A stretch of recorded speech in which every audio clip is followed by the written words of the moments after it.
दिया कि हर साहिब हैसियत पर हज फर्ज है।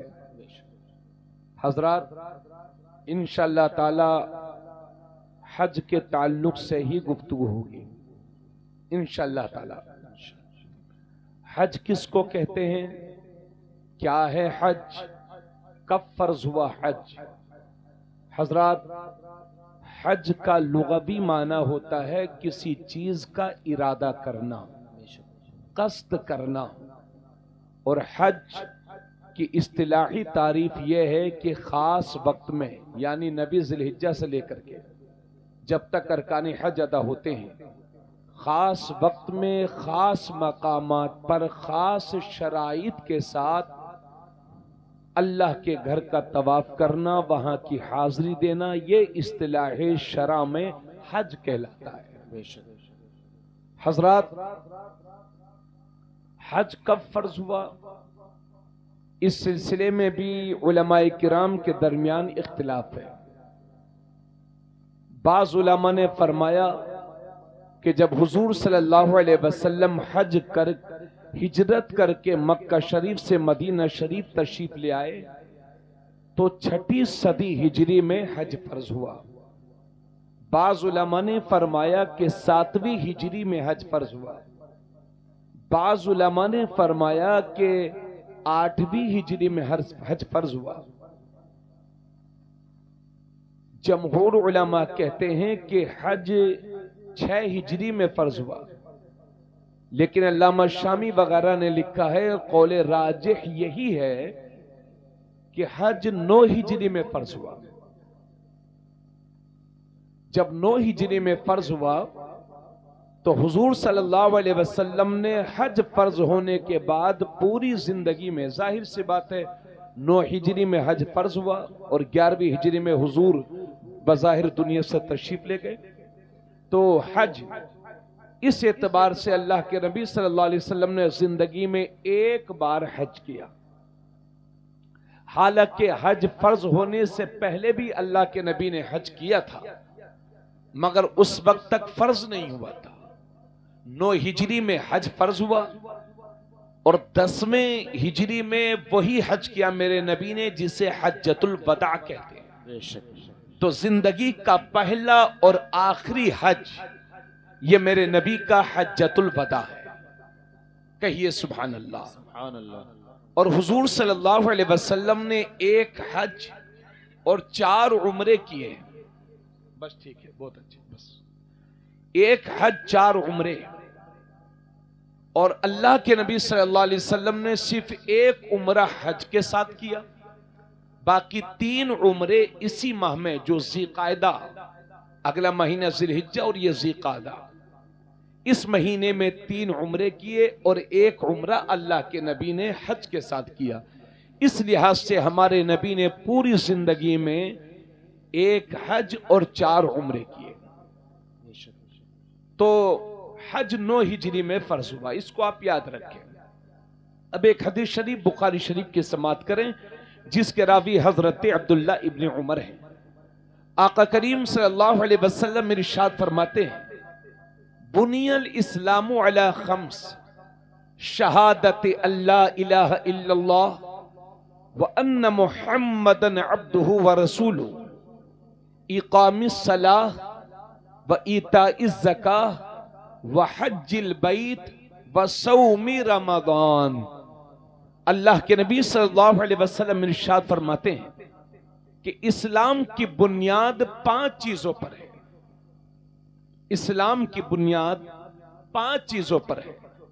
सबसे पहली चीज शहादत अल्लाह इलाहा इल्लल्लाह व अन्न मुहम्मदन अब्दुहु व रसूलुहु, इस बात की गवाही देना कि अल्लाह के सिवा कोई माबूद नहीं और मुहम्मद सल्लल्लाहु अलैहि वसल्लम अल्लाह के बंदे और उसके रसूल हैं, यानी तौहीद और रिसालत की गवाही देना।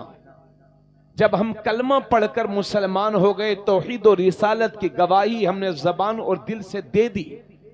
इकामिस सलाह, दूसरा इस्लाम का रुकन, नमाज कायम करना। व ईताई ज़कात, और हर माली के निसाब को शराइत पूरा होने पर 2.5% अपने खून पसीने की कमाई से माले हलाल से ज़कात अदा करना। व हज्जिल बैत, और हर साहिब हैसियत को जिंदगी में एक बार हज करना। व सौमी रमज़ान, और रमजान शरीफ के मुबारक महीने के रोजे रखना। ये 5 चीजें हो गई। कहिए सुभान अल्लाह। आप हजरत को समझ में आ रही बातें? तो इन 5 चीजों पर इस्लाम की बुनियाद है। तौहीद और रिसालत की गवाही, नमाज, ज़कात, हज और रमजान शरीफ के रोजे। तो तौहीद और रिसालत की गवाही यानी अल्लाह को एक मानना और उसकी जात में किसी को शरीक ना करना, और हुजूर सल्लल्लाहु अलैहि वसल्लम को अल्लाह का बंदा और उसका आखिरी रसूल मानना। अगर कोई ये कहे कि हुजूर के बाद भी कोई नबी आ सकता है और वो खातिमुन नबीयीन नहीं है, तो वो कहने वाला भी गुमराह और माज़अल्लाह नबुव्वत का दावा करने वाला तो मुसलमान है ही नहीं, वो तो इस्लाम से खारिज हो गया, काफिर हो गया। उसके मानने वाले भी इस्लाम से खारिज और वो खुद भी इस्लाम से खारिज।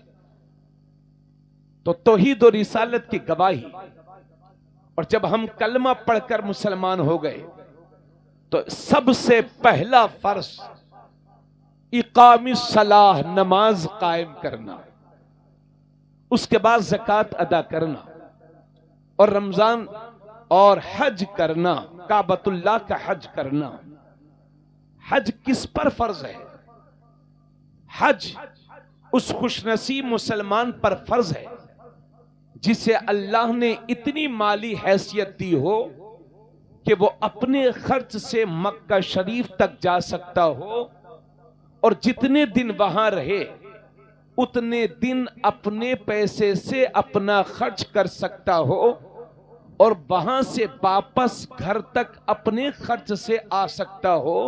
यानी जितने दिन वहां रहे किसी के आगे हाथ ना फैलाना पड़े, और जितने दिन ये वहां रहे उसके बच्चे घर में भूखे प्यासे ना रहें। अगर अल्लाह ने किसी को इतनी माली हैसियत से नवाजा है तो उस खुश नसीब मुसलमान पर जिंदगी में एक बार हज करना फर्ज हो जाता है। बेशक, सुभान अल्लाह। वसौमी रमज़ान, और रमजान शरीफ के रोजे। तो 4 चीजें हो गई। नमाज, भाई तौहीद और रिसालत की गवाही, उसके बगैर तो हम मोमिन ही नहीं। नमाज, ज़कात, हज, रोजा, इन चारों को फराइज़े अरबा कहते हैं। यानी इस्लाम के 4 बड़े बड़े फर्ज, इनकी फर्जियत का अगर कोई इनकार कर देगा तो वो मुसलमान नहीं रह जाएगा, वो काफिर हो जाएगा। ठीक है भाई हजरात, अब हमारी बात तवज्जो के साथ सुनिए। इतना कहने के बाद आप गौर करें, नमाज, ज़कात, हज और रोजे में गौर करें। नमाज और रोजा, नमाज और रोजा ये जिस्मानी इबादत है, इसमें माल नहीं लगता। और ज़कात सिर्फ माली इबादत है, सिर्फ माली इबादत। और नमाज जिस्मानी इबादत, उसमें पैसे का कोई काम नहीं। रोजे में पैसे का कोई काम नहीं, सिर्फ जिस्मानी इबादत। तो नमाज और रोजा ये जिस्मानी इबादत, और ज़कात सिर्फ माली इबादत। लेकिन हज जिस्मानी इबादत भी है, माली इबादत भी है। माल भी हो और वहां जाकर के जिस्म से अरकान भी अदा कर। इस लिहाज से अरकान इस्लाम का एक अहम तरीन रुकन है हज। कहिए सुभान अल्लाह। अरे भाई बहुत तफसील से मैं आपको समझाने की कोशिश कर रहा हूं, अगर आप समझ ले तो अल्लाह जज़ाए खैर दे आप लोगों को। मैं बिल्कुल बुनियादी बातें आप हज़रात को बता रहा हूं। अल्लाह ताला आप सबको जज़ाए खैर दे। इतनी बातों के बाद अब आइए एक हदीस शरीफ समात करें जो बैहक़ी शरीफ में भी है, मिशकात शरीफ में भी है, जिसके रावी हजरत अब्दुल्ला इब्ने अब्बास हैं आका करीम सल्लल्लाहु अलैहि वसल्लम इरशाद फरमाते हैं, या अय्युहन्नास इन्नल्लाह कतब अलैकुमुल हज्ज फ़क़ामल अक़रा इब्न हाबिस अफ़ी कुल्लि आमिन या रसूल अल्लाह क़ाल लौ क़ुल्तुहा नअम लवजबत वलौ वजबत लम तअमलू बिहा वलम तस्ततीउ वल हज्जु मर्रतुन फमन ज़ादा फ़ततव्वु। अल्लाह के नबी सल्लल्लाहु अलैहि वसल्लम इरशाद फरमाते हैं, मेरे नबी ने इरशाद फरमाया, ए लोगो, अल्लाह ने तुम पर हज को फर्ज फरमा दिया है। आसिफ भाई सारे बैठो जल्दी है, आप लोग उठना बैठना बिल्कुल ना करें भाई। फिर सुने, आका करीम सल्लल्लाहु अलैहि वसल्लम ने इरशाद फरमाया, ए लोगो, अल्लाह ने तुम पर हज को फर्ज फरमा दिया है। फ़क़ामल अक़रा इब्न हाबिस, तो हजरत अक़रा बिन हाबिस खड़े हो गए। और मुस्लिम शरीफ की हदीस में तो इस तरह से है कि अल्लाह के नबी सल्लल्लाहु अलैहि वसल्लम ने इरशाद फरमाया, ए लोगो, अल्लाह ने तुम पर हज को फर्ज फरमा दिया है। तो एक सहाबी अर्ज करते हैं, या रसूल अल्लाह, क्या हर साल हज करना फर्ज है? तो मेरे नबी उनका सवाल सुन करके खामोश रहे। फिर मेरे नबी ने फिर दोबारा उन्होंने अर्ज किया, या रसूल अल्लाह, क्या हर साल हज करना फर्ज है? तब भी मेरे नबी खामोश रहे। फिर उन्होंने तीसरी बार अर्ज किया, या रसूल अल्लाह, हर साल हज करना फर्ज है? तो मेरे नबी ने फरमाया, ज्यादा सवाल ना किया करो, क्योंकि पिछली उम्मतें अपने नबियों से ज्यादा सवाल करने की वजह से हलाक को बर्बाद कर दी गई है। तो हजरत अक़रा बिन हाबिस, फ़क़ामल अक़रा इब्न हाबिस, हजरत अक़रा बिन हाबिस खड़े हो गए और अर्ज करते हैं, अफ़ी कुल्लि आमिन या रसूल अल्लाह, या रसूल अल्लाह, क्या हर साल हज करना फर्ज है? क़ाल, आका इरशाद फरमाते हैं, लौ क़ुल्तुहा नअम, ए सहाबी, तुम बार बार पूछ रहे थे, या रसूल अल्लाह, क्या हर साल हज करना फर्ज है? क्या हर साल हज करना फर्ज है? आका फरमाते हैं, अगर मैं हां कह देता लवजबत, तो हर साल हज करना फर्ज हो जाता, वलौ वजबत लम तअमलू बिहा वलम तस्ततीउ, और अगर हर साल हज करना फर्ज हो जाता तो तुम हर साल हज करने की ताकत नहीं रखते। वल हज्जु मर्रतुन फमन ज़ादा फततव्वु, लिहाजा जिंदगी में एक बार हज करना फर्ज है, उसके बाद जब भी कोई हज करेगा तो अल्लाह उसे नफली हज का सवाब अता फरमाएगा। नारे तकबीर, नारे रिसालत, मसलके आला हजरत, नारे तकबीर, नारे रिसालत। हजरत, आपने बात समाप्त कर ली। अल्लाह के नबी सल्लल्लाहु अलैहि वसल्लम ने साफ साफ फरमाया, एक बार जिंदगी में हज करना फर्ज है। और मैंने, अच्छा आप भी हज पे जा रहे हैं? माशाल्लाह माशाल्लाह। अच्छा नाना है? अच्छा नाना है, चलो माशाल्लाह, बहुत खुश नसीब, अल्लाह सलामत रखे, आपको भी सलामत रखे। और सलीम भाई, अब ये माशाल्लाह दाढ़ी जो है, हाँ भी से इरादा कर लीजिए, एक मुश्त रहे, है ना? हाँ माशाल्लाह, हाँ तवज्जो चाहूंगा। वल हज्जु मर्रतुन, लिहाजा जिंदगी में एक बार हज करना फर्ज है। और मैंने एक जगह पढ़ा था कि जिंदगी में एक बार हज करना फर्ज है, उसके बाद हर साहिब हैसियत को 5 साल में एक बार हज करना मुस्तहब है। अगर अल्लाह ने किसी को नवाजा है तो हर 5 साल में एक बार हज करना चाहिए, यह मुस्तहब है। और हजरत, इस हदीस में आपने सुना कि मेरे नबी ने फरमाया, अगर मैं हां कह देता, पता यह चला कि वो लोग झूठे हैं जो ये कहते हैं नबी को कोई ताकत नहीं। मेरे नबी फरमाते हैं, अगर मैं हां कह देता तो हर साल हज करना फर्ज हो जाता। पता चला मेरे नबी अहकाम शरइया पर इख्तियार कुल्ली रखते हैं। जिस चीज को हराम कह दें वो उम्मत के हक में हराम है, और जिसको हलाल कह दें वो उम्मत के हक में हलाल है। माशाअल्लाह, बेशक। हजरत गिरामी, अब आइए दूसरी हदीस शरीफ, जिसके रावी हजरत अब्दुल्ला इब्न मसूद है, और ये तिरमिजी शरीफ की हदीस है। आका करीम सल्लल्लाहु अलैहि वसल्लम फरमाते हैं, ताबिऊ बैनल हज्ज वल उम्रह फइन्नहुमा यनफियानिल फ़क़्र वज़्ज़ुनूब कमा यनफिल कीरू ख़बसल हदीद वज़्ज़हब वल फ़िद्दा वलैसा लिल हज्जतिल मबरूरति सवाबुन इल्लल जन्नह। आका करीम सल्लल्लाहु अलैहि वसल्लम इरशाद फरमाते हैं, ताबिऊ बैनल हज्ज वल उम्रह, हज और उम्रा या के बाद दीगरे अदा करते रहो, हज और उम्रा या के बाद दीगरे अदा करते रहो।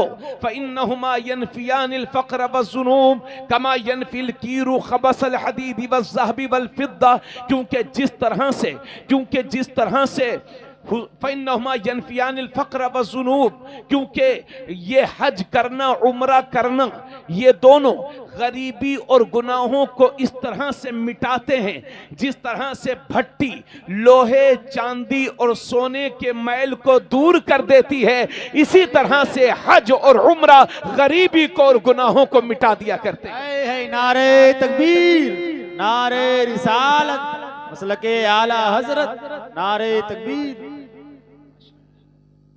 हज कर जिला बहराइच के अंदर पूरे केवलपुर और इस पूरे इलाके में, पूरे जिला बहराइच में, ये पूरे हिंदुस्तान की बात करूं, कोई भी शख्स ऐसा नहीं मिलेगा जिसने ये कहा हो कि मैं हज करने के बाद बर्बाद हो गया। लोग 5 लाख रुपया खर्च कर देते तो कहते हैं 5 लाख डूब गया, बर्बाद हो गया।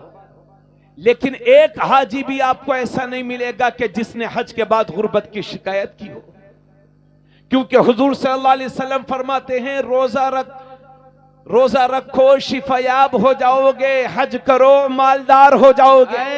बेशक, सुभान अल्लाह। तो रोज हज से जहां गरीबी दूर हो, गुनाह मिटते हैं, वहां गरीबी भी दूर होती है। और उसके बाद इसी हदीस में आका फरमाते हैं, वलैसा लिल हज्जतिल मबरूरति सवाबुन इल्लल जन्नह, और हज मबरूर का बदला सिर्फ और सिर्फ जन्नत है। कहिए सुभान अल्लाह।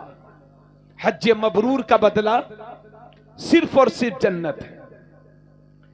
किसे कहते हैं हज मबरूर? हज मबरूर का मतलब होता है, ए बाबू, अरे बैठो यार, थोड़ा काम रोक दिया करो, इतने जरूरी काम नहीं होते, छोटी छोटी बातें लेकर के चल देते हो। ये कभी कभी तकरीर होती है, सुन लिया करो, दीन सुन लिया करो। हजरत गिरामी, इतनी बातें कहने के बाद अब आप गौर फरमाएं, हुजूर सल्लल्लाहु अलैहि वसल्लम फरमाते हैं हज मबरूर का बदला सिर्फ और सिर्फ जन्नत है। किसे कहते हैं हज मबरूर? हज मबरूर उस हज को कहते हैं जो अल्लाह की बारगाह में कबूल हो गया हो। इसलिए तो जब हाजी हज करने जाते हैं तो हम लोग क्या दुआ करते हैं, अल्लाह आपको हज मबरूर की सादत अता फरमाए, हज मबरूर की सादत अता फरमाए।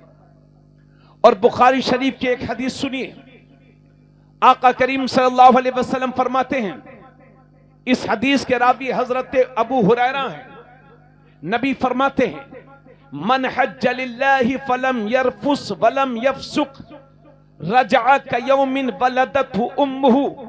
हुजूर सल्लल्लाहु अलैहि वसल्लम फरमाते हैं कि जिसने अल्लाह की रजा के लिए हज किया और वहां अपनी बीवी से सोहबत नहीं की, यानी मियां बीवी हज पर गए, एक साथ तो रहते ही हैं, लेकिन कोई ख्वाहिश नफ्स वाला कोई काम नहीं किया, वलम यफसुक, और वहां पर कोई गुनाह नहीं किया, रजअत कयौमिन वलदतहु उम्मुहु। हुजूर फरमाते हैं जब वो हज करके वापस होता है तो गुनाहों से ऐसा पाक और साफ होकर के वापस होता है जैसे आज ही उसकी मां ने उसे जन्म दिया है। माशाअल्लाह, बेशक, बहुत। जैसे मां के पेट से जब बच्चा पैदा होता है तो गुनाहों से बिल्कुल साफ और पाक, इसी तरह से हाजी हज करने के बाद गुनाहों से बिल्कुल साफ और पाक हो जाता है। तो हज मबरूर का बदला सिर्फ और सिर्फ जन्नत है। हज मबरूर उस हज को कहते हैं जो अल्लाह की बारगाह में कबूल हो गया हो। ये तो था अमीरों का हज, जिन्हें अल्लाह ने खूब नवाजा है। एक गरीबों, एक हज आपको भी बता रहा हूं। गरीब लोग जिनकी माली हैसियत हज करने की नहीं है, नहीं जा सकते, लेकिन मायूस ना हो। अगर अल्लाह ने तुम्हारे घर में तुम्हारे माँ बाप जिंदा रखे हैं तो हज का ये सवाब इंशाअल्लाह अपने घर ही में पा जाओगे। आका करीम सल्लल्लाहु अलैहि वसल्लम फरमाते हैं, ये मिशकात शरीफ की हदीस में है और इसके रावी हजरत अब्दुल्ला इब्ने अब्बास है। आका फरमाते हैं, जिसने मोहब्बत के साथ एक बार अपने माँ बाप के चेहरे की ज़ियारत की तो अल्लाह उसे एक हज्जे मकबूल का सवाब अता फरमाए। बेशक, कहिए सुभान अल्लाह। जिसने मोहब्बत के साथ, दुनिया के गरीब लोग अपना हज भी सुन लें, हज पर नहीं जा सकते, पैसे नहीं हैं, मगर मायूस ना हो, अगर माँ बाप जिंदा हैं तो हज मकबूल का सवाब इंशाअल्लाह घर में ही मिलेगा। हुजूर सल्लल्लाहु अलैहि वसल्लम फरमाते हैं, जिसने मोहब्बत के साथ एक बार अपने माँ बाप के चेहरे की ज़ियारत की तो अल्लाह उसे एक हज मकबूल का सवाब अता फरमाएगा। क्या होता है हज मकबूल? हमें सबके हज थोड़ी कबूल होते हैं। ये दूसरे की जमीन मार के बैठा है और चला है उम्रा हज करने, अल्लाह से बंदे के हज को कबूल नहीं फरमाएगा। पूरी जिंदगी दूसरों के खेतों की मेड़े काटते काटते गुजर गई और चला है हज करने, अल्लाह से बंदे के हज को कबूल नहीं फरमाएगा। शराब का काम करता है और चला है हज करने, अल्लाह से बंदे के हज को कबूल नहीं फरमाएगा। सूद पे सूद खाता है और उम्रे पे उम्रा करता है, ऐसा उम्रा मुंह पे मार दिया जाएगा। तो सबके हज कबूल नहीं होते। और हज मकबूल, हज मबरूर उस हज को कहते हैं जो अल्लाह की बारगाह में कबूल हो गया हो। और हजरात, एक हाजी, हदीस शरीफ में है कि एक हाजी जिसका हज अल्लाह ने कबूल फरमा लिया हो वो 400 लोगों को अपने साथ जन्नत में लेकर जाएगा। माशाअल्लाह।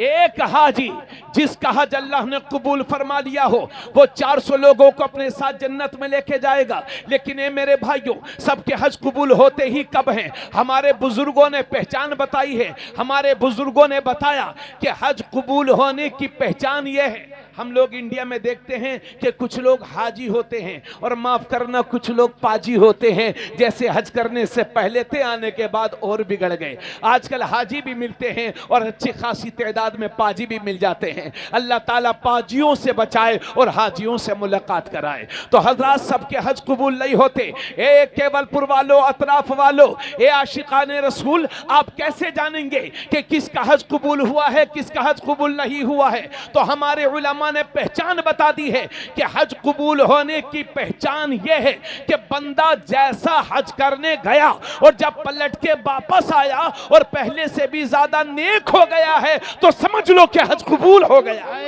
नारे तकबीर, नारे रिसालत, मसलके आला हजरत, नारे तकबीर, नारे रिसालत।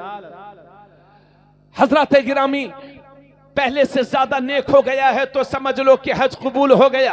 और काबा शरीफ में जो एक पत्थर लगा हुआ है जिसे ब्लैक स्टोन कहते हैं, हजर अस्वद कहते हैं, ये जन्नती पत्थर है। जब जन्नत से आया था तो बिल्कुल सफेद था, लेकिन गुनाहों को चूसते चूसते काला पड़ गया है। तो अल्लाह ने इस पत्थर में ये तासीर दी है कि गुनाहों को चूसता भी है। और कुछ लोग वो हैं कि जिन्हें उल्टा सप्लाई भी करता है। तो जिसके गुनाह को चूसता है वो हाजी होता है और जो सप्लाई लेकर के आता है उसे पाजी कहते हैं। तो ये मेरे भाइयों, आप कैसे जानेंगे कि इसका हज कबूल हुआ कि नहीं? तो उलमा ने पहचान बता दी है कि हज करने के बाद पहले से भी ज्यादा नेक हो जाए तो समझ लो कि हज कबूल हो गया है। पहले बेनमाजी था, अब नमाजी हो गया है, समझ लो कि हज कबूल हो गया है। पहले लोगों को गालियां देता था, आने के बाद तौबा कर ली है तो समझ लो कि हज कबूल हो गया है। पहले दूसरे की जमीन मार के बैठा था, आने के बाद वापस कर दी है तो समझ लो कि हज कबूल हो गया है। पहले भाइयों का हक खा करके बैठा था, आने के बाद उनके हुकूक वापस कर दिए तो समझ लो कि हज कबूल हो गया। तो 4 लाख रुपया खर्च करने के बावजूद कोई गारंटी नहीं कि हज कबूल हुआ है कि नहीं। लेकिन नबी फरमाते हैं, मोहब्बत के साथ सिर्फ एक बार अपने माँ बाप का चेहरा देख लो तो अल्लाह उसे एक हज मकबूल का सवाब अता फरमाएगा। इतने में एक सहाबी खड़े हो गए और अर्ज करते हैं, या रसूल अल्लाह, अगर कोई एक दिन में 100 बार अपने माँ बाप का चेहरा देखे तो कितना सवाब? तो हुजूर फरमाते हैं, अल्लाह उसे 100 हज मकबूल का सवाब अता है। बेशक, सुभान अल्लाह, बेशक, अल्लाहु अकबर। या रसूल अल्लाह, जिंदाबाद, अल्लाहु अकबर, या रसूल अल्लाह।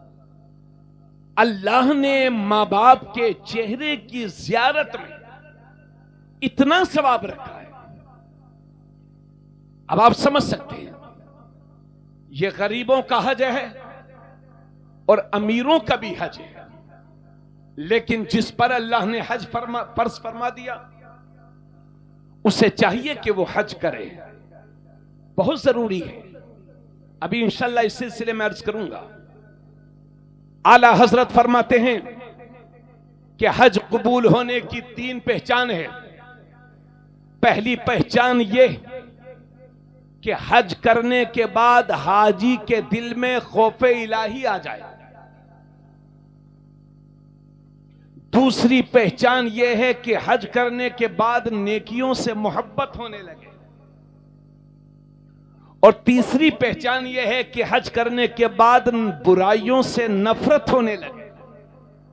जिस हाजी के अंदर ये 3 सिफत पाई जाए तो समझ जाओ कि वो वाकई हाजी है, अल्लाह ने उसके हज को कबूल फरमा लिया है। थोड़ा सा बोलते रहिए यार, आप लोग तो बड़ी शान और शौकत के साथ से बैठे ही बैठे हैं। अगर कोई बात अच्छी लगेगी तो हमें भी अच्छा लगेगा कि हाँ भाई लोग हमारी बात समझ रहे हैं। हमें कोई ज्यादा शौक नहीं है कि हाथ उठा के बोलो कि ऐसे बोलो वैसे बोलो। अगर आप मोहब्बत के इजहार करते रहेंगे तो हमें भी लगेगा कि आप हमारी बात को तवज्जो के साथ सुन रहे हैं। हजरत गिरामी, अब आइए एक हदीस शरीफ और सुने जो मिशकात शरीफ में है, जिसके रावी हजरत अब्दुल्ला इब्ने अब्बास है। आका करीम सल्लल्लाहु अलैहि वसल्लम फरमाते हैं, मन खरज हाजन औ मुअतमिरन औ गाज़ियन सुम्मा मात फी तरीक़िही कतबल्लाहु लहू अजरल गाज़ी वल हाजी वल मुअतमिर। आका करीम सल्लल्लाहु अलैहि वसल्लम फरमाते हैं कि जिसने अल्लाह की रजा, जो अल्लाह की रजा के लिए हज करने के लिए निकला या जिहाद के इरादे से निकला या उम्रा करने की नियत से निकला और रास्ते में ही उसे मौत आ गई, तो हुजूर फरमाते हैं अल्लाह हमेशा के लिए जो जिहाद पर जा रहा था उसके लिए जिहाद का सवाब लिखा जाएगा, जो हज पर जा रहा था उसके लिए हमेशा के लिए हज का सवाब लिखा जाएगा, जो उम्रा करने जा रहा था अल्लाह उसके लिए उम्रे का सवाब लिखेगा। बेशक, सुभान अल्लाह।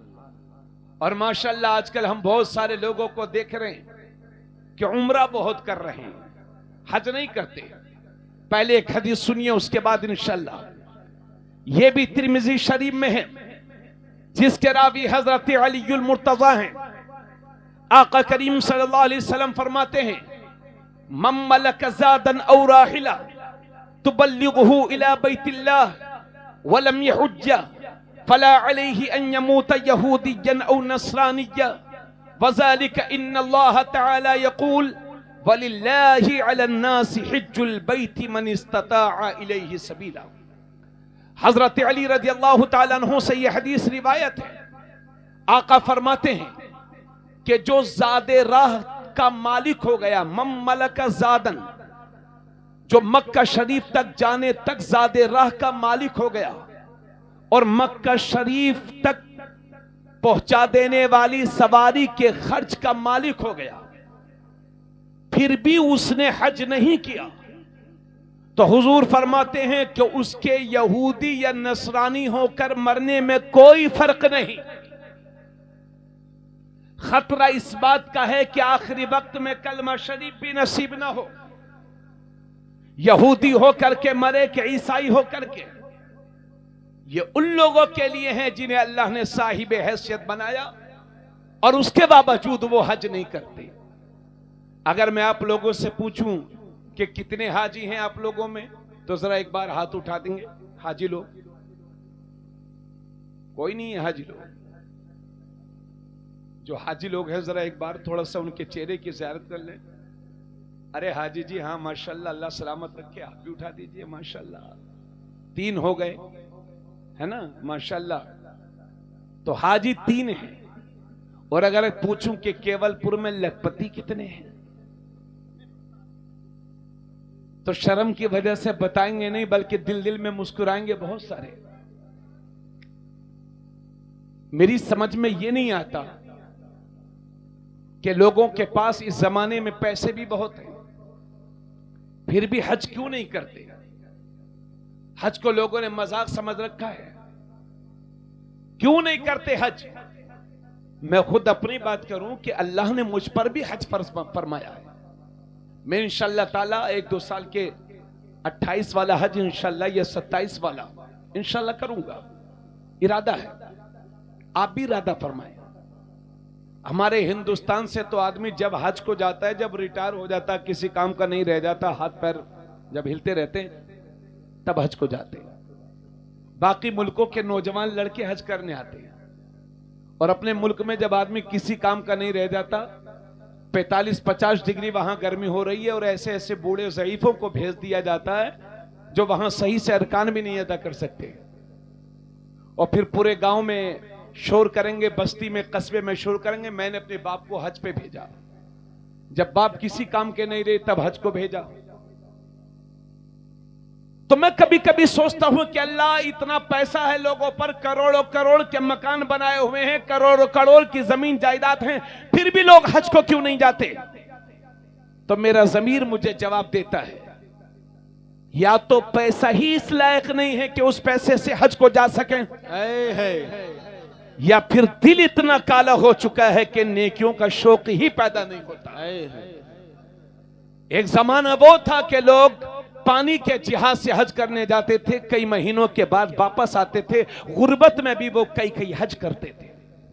और आज के जमाने में सब कुछ है, उसके इतने पैसे की फरावानी है, उसके बावजूद लोग हज करने नहीं जाते। कि अभी बेटे की शादी है तो कल को पोते की शादी है, कि वो बहराइच वाला प्लाट मिल जाए, वो नानपारा वाली 5 बीघा जमीन लग जाए, वहां पर पेट्रोल पंप खोलना है, और वहां पर जो है भट्टा लगाना है, और वहां पर सीरिया सीमेंट की दुकान खोलनी है। बस इसी में इंसान उलझा हुआ, अगले साल हज कर लूंगा, इतने में आ गए हजरत इजराइल, उठा करके ले गए, हो गए हाजी नमाजी।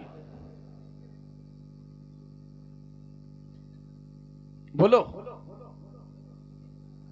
आका करीम सल्लल्लाहु अलैहि वसल्लम फरमाते हैं, तुम में से जो शख्स हज का इरादा रखे तो उसे चाहिए कि अपने इरादे को जल्दी पूरा करे। मालूम नहीं कब किसके साथ कौन सा उज्र पेश आ जाए।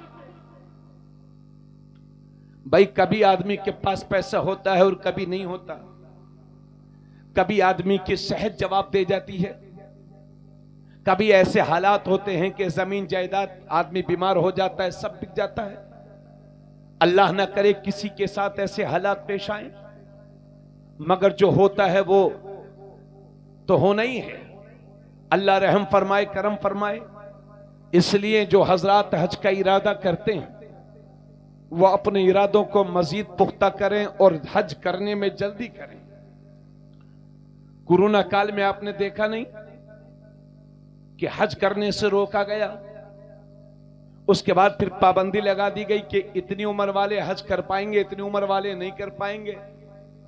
कोटे से ज्यादा लोग हो गए तो भी नहीं कर पाएंगे। बताओ, ये पहले पाबंदियां थी नहीं थी, लेकिन धीरे धीरे पाबंदियां बढ़ रही हैं, परेशानियां आ रही हैं। इसलिए अल्लाह ने माली हैसियत से नवाजा है। हज कीजिए, शादी करना सुन्नत है, हज करना फर्ज है। ठीक है, शादी तो इंशाल्लाह होगी। और हमने बाज लोगों को देखा कि उम्रे बहुत करते हैं मगर हज नहीं करते। अच्छी खासी हैसियत वाले लोग, पूरे का पूरा घर हज को उम्रे पे जा रहा है। याद रहे, हज करना फर्ज है, और एक बार हज फर्ज अदा करने के बाद जब भी हज करेंगे तो नफिल, लेकिन उम्रा करना सुन्नत है, फर्ज नहीं है। अगर कोई साहिब हैसियत हज नहीं करेगा तो गुनहगार होगा, और साहिब हैसियत या गरीब सही उम्रा नहीं करेगा तो वो गुनहगार नहीं है। तो बहुत सारे लोग हज करते हैं, उम्रा करते हैं, करना चाहिए, लेकिन साहिब हैसियत को पहले हज करना चाहिए। और उम्रा भी माशाल्लाह, उम्रा तो अच्छी चीज है ही, कभी भी कर लीजिए। लेकिन आका करीम सल्लल्लाहु अलैहि वसल्लम फरमाते हैं इन्न उम्रत फी रमज़ान तादिलु हज्जा, बेशक रमजान शरीफ में उम्रा करना ये हज के बराबर सवाब रखता है। बेशक, सुभान अल्लाह। उम्रा तो कभी भी कर सकते हैं लेकिन रमजान का उम्रा, माह रमजान का उम्रा। और एक हदीस में आका फरमाते हैं जिसने रमजान शरीफ में उम्रा किया गोया कि उसने मेरे साथ हज किया है। बेशक, इतना सवाब है रमजान शरीफ की उम्रा करने का। अल्लाह आपको मौका दे तो रमजान शरीफ में भी उम्रा करें, है ना? कहिए सुभान अल्लाह। इतनी बातें हो गई हज के ताल्लुक से। अब आइए जरा मदीना शरीफ की बात कर लें। कहिए सुभान अल्लाह। मक्का भी शान वाला है, मदीना भी शान वाला है। मक्के में हुजूर की विलादत हुई है, मदीने में हुजूर कब्र अनवर में मौजूद है। मक्के में गारे हिरा है, मदीने में गुंबद खजरा है। मक्के में मां खदीजा है, मदीने में सैयदा फातिमा ज़हरा है। मक्का भी शान वाला, मदीना भी शान वाला। फर्क यह है कि मक्के में जलाल ही जलाल है, मदीने में जमाल ही जमाल है। मक्का भी शान वाला, मदीना भी शान वाला। वो मदीना तवज्जो, क्या आका करीम सल्लल्लाहु अलैहि वसल्लम मदीने से बड़ी मोहब्बत फरमाते थे। जब कभी भी मदीना शरीफ से बाहर जाते और मदीना शरीफ आते तो हुजूर की यह आदत मुबारक थी कि जब मदीना शरीफ से बाहर जाते तो पलट पलट के मदीने के दरो दीवार को देखते रहते थे। पलट पलट के मदीने को देखते थे। और जब कभी भी अल्लाह के नबी सल्लल्लाहु अलैहि वसल्लम बाहर सफर से तशरीफ लाते और जैसे ही नबी देखते कि मदीना आ रहा है तो जल्दी जल्दी सवारी को चलाते ताकि जल्दी से शहर मदीना में दाखिल हो जाए। ऐसा प्यारा था नबी को मदीना। बोलो सुभान अल्लाह। ऐसा प्यारा था नबी को मदीना। वो मदीना कि अल्लाह के नबी सल्लल्लाहु अलैहि वसल्लम जब मक्का शरीफ में दाखिल होते, हिजरत के बाद जब नबी मक्के में दाखिल होते थे तो दुआ करते थे, अल्लाह मुझे मक्के में मौत ना देना, या अल्लाह मुझे मदीने में मौत देना। बल्कि एक सहाबी हजरत साद इब्न खौला, उनके बारे में तो मैंने पढ़ा है कि उनकी मौत मक्के में हुई।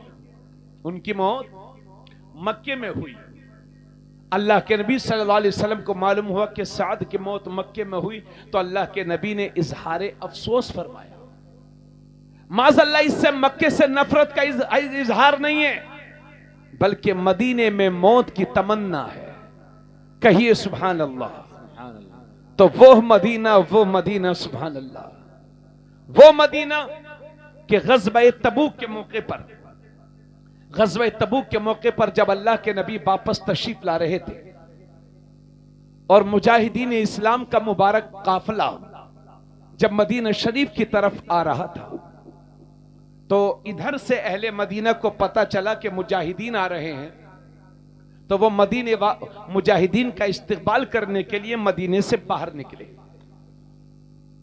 और जब काफिला आया मुजाहिदीन का तो घोड़ों की टापों से, चूंकि रेतीली जमीन थी, घोड़े की टापों से रेत के जर्रे उड़ने लगे। तो जब रेत के जर्रे उड़े तो एक सहाबी ने अपनी आंखों पर कपड़ा लगा लिया ताकि आंखों में मिट्टी ना पहुंचे, मिट्टी के जर्रात ना पहुंचे। तो अल्लाह के नबी सल्लल्लाहु अलैहि वसल्लम ने फरमाया, ए मेरे सहाबी आंखों से कपड़े हटा ले, इसलिए कि अल्लाह ने मदीने की मिट्टी में शिफा रखी है। बेशक सुभान अल्लाह। न हो आराम जिस बीमार को सारे जमाने से उठाकर खाक ले आए वो उनके आस्थाने से। माशाअल्लाह। हजरात, हज करना फर्ज है।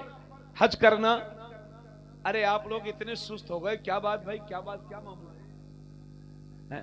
हाँ, आप तो समझ रहे हैं लेकिन कुछ लोग सोने का मूड बना रहे हैं। आखिर ऐसा ना कीजिए, मैंने मुताला किया है, मेहनत की है, आप तक बातें पहुंचा रहा हूं। इंशाल्लाह आप सुनेंगे, शैतान आपको बहकाएगा कि यहां से चलो। ये मौलाना तो लंबी तकरीर करते हैं, है ना, कभी कभी बहकाएगा, अरे बहुत सुनिए तकरीरें, चलो। लेकिन आपको शैतान को लात मारने की आदत डालनी होगी। लात मारते रहिए शैतान को, वरना काबू में ले लेगा आपको। तो चाहे छोटा शैतान हो चाहे बड़ा शैतान, शैतान को लात मारते रहिए, अपने से दूर रखिए शैतान को। पढ़िए दुरूद पाक सल्लल्लाहु अलैहि नबी उम्मी वालिही सल्लल्लाहु अलैहि वसल्लम सल्लल्लाहु अलैहि या रसूल अल्लाह सल्लल्लाहु अलैहि वसल्लम। तो मक्का शरीफ की हज फर्ज है और हुजूर के रोजे की जियारत ये करीब व वाजिब है। किसी शख्स ने हज किया और मदीने में हाजिरी नहीं दी तो वो शख्स बदबख्त है, कम किस्मत है, कम नसीब है। जिस शख्स ने हज तो किया और जानबूझ करके मदीने की हाजिरी नहीं दी। बहुत सारे लोग हैं मॉडर्न हाजी जो 10 दिन में सब निपटा के चले आते हैं। वो कहते पैसे वाले हैं, क्या करने, हज ही तो है फर्ज, मदीने में जाके क्या करेंगे। माज़अल्लाह, सदबार माज़अल्लाह। आका करीम सल्लल्लाहु अलैहि वसल्लम, मदीना शरीफ वालों की आदत थी कि जब भी मदीने के बाग में कोई फल पकता तो सबसे पहला फल मेरे नबी की बारगाह में लाकर के पेश करते थे।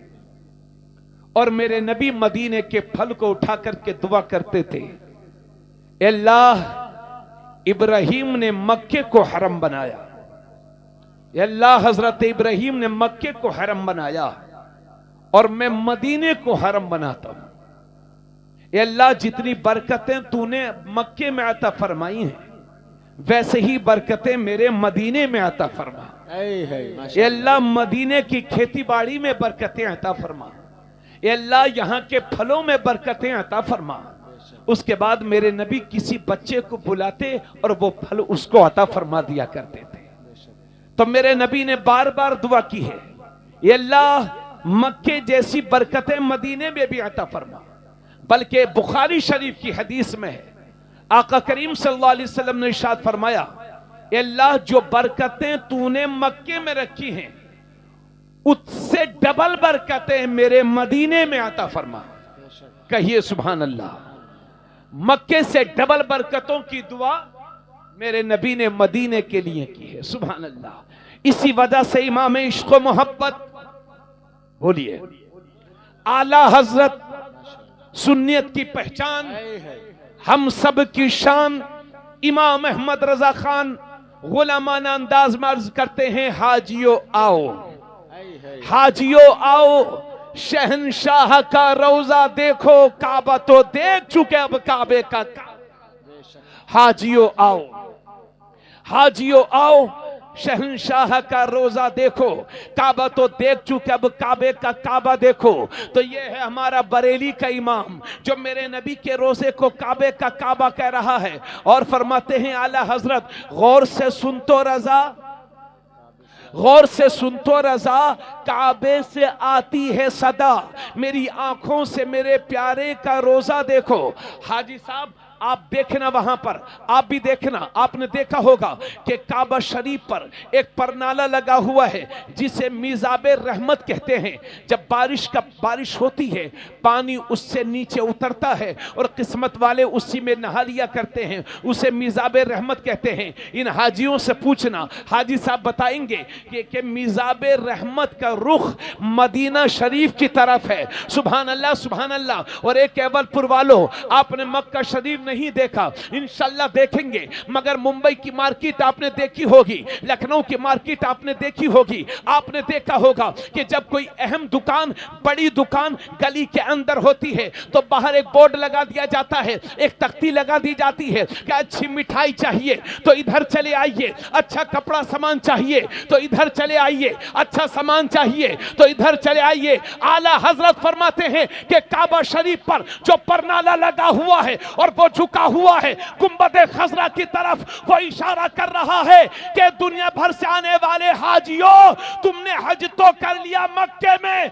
मगर कबूल कराना चाहते हो तो मदीना चले जाओ, मदीना चले जाओ। यानी हज होगा मक्के में, कबूलियत की मोहर लगेगी मदीने। नारे तकबीर, नारे रिसालत, मसलके आला हजरत, हक़्क़े खिताबत, नारे तकबीर, नारे रिसालत। हाजियों आओ, शहंशाह का रोजा देखो।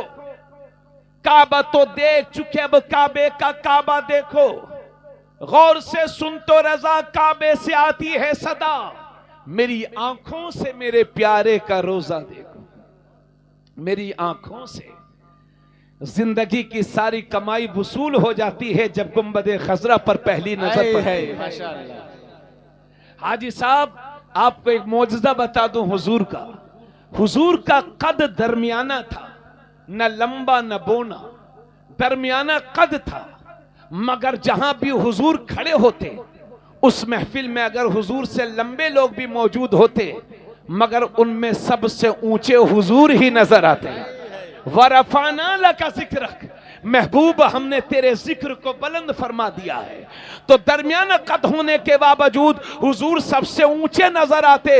अल्हम्दुलिल्लाह, ये शान आज भी है कि मदीने में बिल्डिंगें तो बहुत बहुत बड़ी हैं, मगर सबसे पहले गुंबदे खजरा ही नजर आता है। माशाअल्लाह। हाजियों आओ, शहंशाह का रौदा देखो। काबा तो देख चुके, अब काबे का काबा देखो।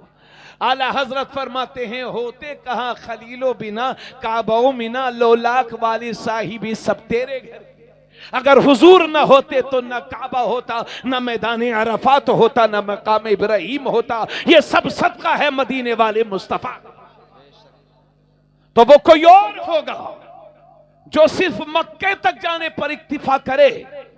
आशिक रसूल वो होता है कि हज करने से पहले या बाद में मदीने की ज़ियारत भी करे।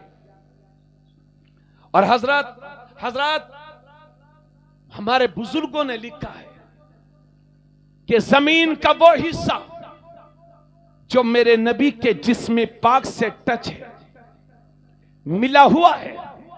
बुजुर्गों ने लिखा कि जमीन का वो हिस्सा, काबा शरीफ तो क्या अर्श आजम से भी अफजल है।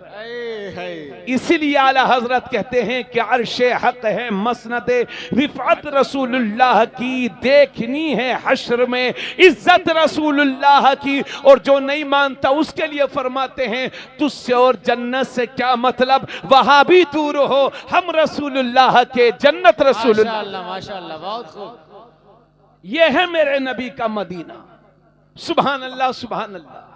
वो मदीना कि जब हिजरत करके मेरे नबी मदीना शरीफ तशरीफ लाए तो हजरत बिलाल और हजरत अबू बकर को बुखार आ गया। और इतना शदीद बुखार आया कि अशार कह कह करके हजरत बिलाल और हजरत अबू बकर मक्का शरीफ को याद करते थे। मेरे नबी को पता चला कि हजरत अबू बकर और बिलाल मदीने को याद कर रहे हैं, तो मक्के को याद कर रहे हैं। तो मेरे नबी ने दुआ फरमाई, अल्लाह मदीने में बरकत अता फरमा और यहां की बीमारी को वादिये जुहफा में भेज दे और यहां की मिट्टी को शिफा का जरिया बना दे। अल्लाह का शुक्र है, नबी की दुआ हो और कबूल न हो, इजाबत का सेहरा इनायत का जोड़ा दुल्हन बन के निकली। दुआए मोहम्मद इजाबत ने झुककर गले से लगाया, बड़ी नाज से जब दुआए मोहम्मद हुजूर ने दुआ की, बारगाह इलाही में दुआ कबूल हुई। और मक्का शरीफ, मदीना शरीफ का नाम पहले यसरब था, यानी बीमारियों का अड्डा। हुजूर की बरकत से यसरब मदीना हो गया, यानी वो जगह के जहां से लोगों को शिफा मिलती है। बेशक। जब पूरी दुनिया के अंदर कोरोना फैला हुआ था तो लोग इंतजार में थे कि किसी शहर से तो अच्छी खबर आना चाहिए। खबर आई कि शहर मदीना कोरोना बीमारी से बिल्कुल पाक और साफ है। अल्लाह ने वहां की मिट्टी में शिफा रखी है। न हो आराम जिस बीमार को सारे जमाने से, उठाकर खाक ले आए वो उनके आस्ताने से। तो मेरे नबी ने बार बार दुआ की, अल्लाह मक्के से डबल बरकतें मेरे मदीने में अता फरमा। अब आइए अहादीस की रोशनी में एक बात आपसे और कह दूं, मक्का शरीफ भी काबिल ताज़ीम, मदीना मुनव्वरा भी काबिल एहतराम। कौन अजमत वाला है ये तो अल्लाह ही जानता है, मगर हमारे बुजुर्गों ने और एक हदीस से पता चलता है, मेरे नबी फरमाते हैं, ए लोगों मदीना ही तुम्हारे हक में बेहतर है अगर तुम समझो। और मेरे नबी फरमाते हैं, हो सके तो मदीने में आकर के मरो, हो सके तो मदीने में आकर के मरो, क्योंकि मदीने में मरना तुम्हारा काम है और मदीने में मरने वाले की बख्शिश कराना तेरे नबी का काम है। किस्मत वाले हैं वो लोग जिन्हें मदीने में मौत आती है।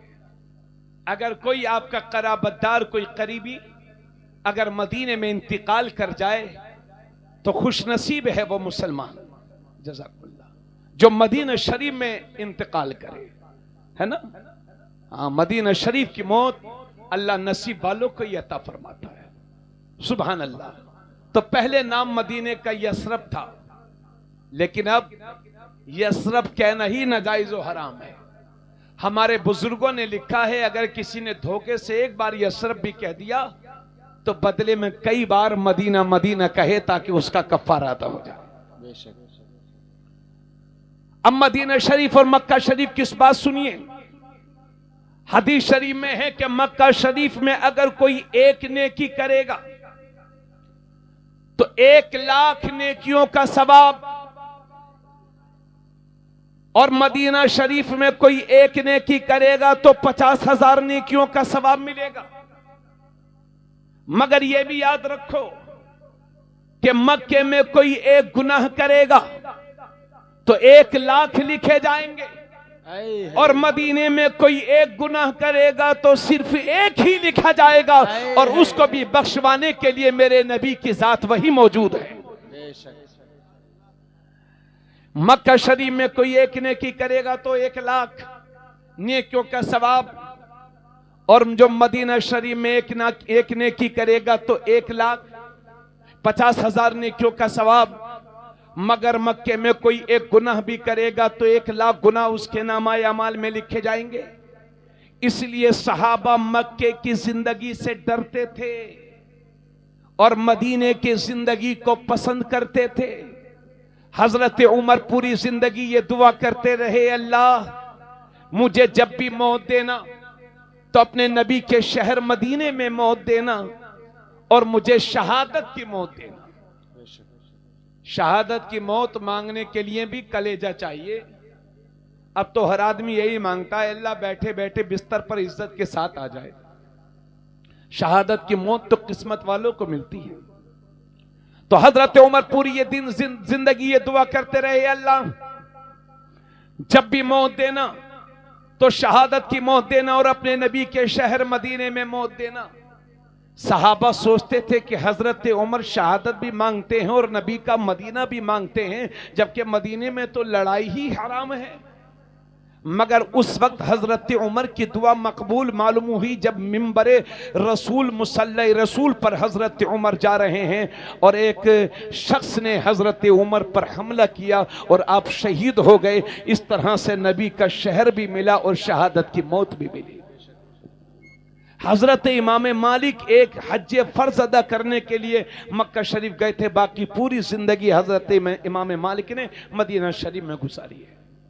सहाबा डरते थे मक्के की जिंदगी से, क्योंकि वो नेकियां तलाशते थे, बुराइयों से बचते थे। कहीं ऐसा ना हो कि मक्के में रह करके कोई गुनाह हो जाए तो फिर हमारे नामाए अमाल में कितने गुनाह लिखे जाएंगे। लेकिन